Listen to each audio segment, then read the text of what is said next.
Surrogacy పేరుతో జనాన్ని మోసం చేసి అక్రమంగా చైల్డ్ ట్రాఫికింగ్ కు పాల్పడ్డ సృష్టి టెస్ట్ ట్యూబ్ బేబీ సెంటర్ కేసులో పోలీసుల దర్యాప్తు కొనసాగుతోంది.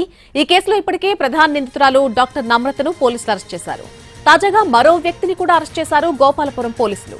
ఈ కేసులో డాక్టర్ నమ్రతకు ఏజెంట్ గా వ్యవహరిస్తున్న కృష్ణ అనే వ్యక్తిని అరెస్ట్ చేయడం జరిగింది. దీంతో సృష్టి కేసులో మొత్తం అరెస్టుల సంఖ్య 12కు చేరుకుంది.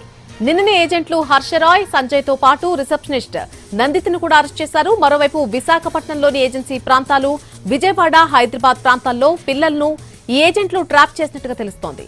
అలా సేకరించిన వారి వివరాలను హైదరాబాద్ లోని రిసెప్షనిస్ట్ నందినికి అందించేవారని పోలీసులు చెబుతున్నారు.